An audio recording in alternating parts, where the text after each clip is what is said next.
I'm sorry. Huh? I'm sorry. I'm sorry, hindi dapat nangyari to. I'm sorry, ah. I'm sorry, I'm sorry. Robert. Sandali. Ito.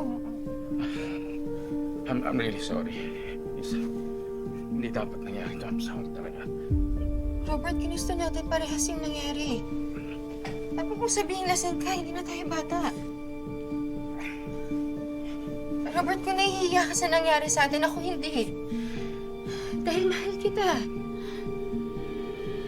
Kaya di mo sabihin sa akin yung nararamdaman ko na may pakiramdam ka rin sa akin.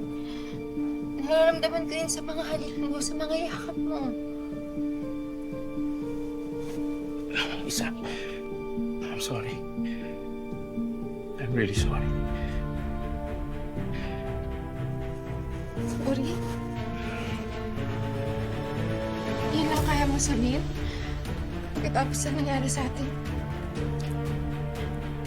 Robert, hindi naman ako cheap na babae.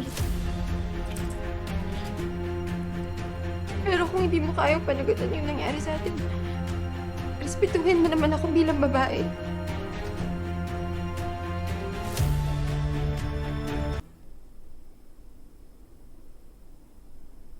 I'm sorry talaga. Ayoko sanang isipin mo na inaabuso kita. Robert, Ganun intensyon. naiintindihan ko naman yun dahil kakamatay lang na asawa mo. Pero paano naman yung nararamdaman ko, Robert? Liit-liit ang tingin ko sa sarili ko. Binigay ko sa yung sarili ko ng buong buo kahit alam ko na si Ma'am Minda pa rin yung nasa isip mo, yung nasa puso mo. Alam ko naman hindi ko siya mapapantayan eh. Pero mahal na mahal kita, Robert. Mahal na mahal kita.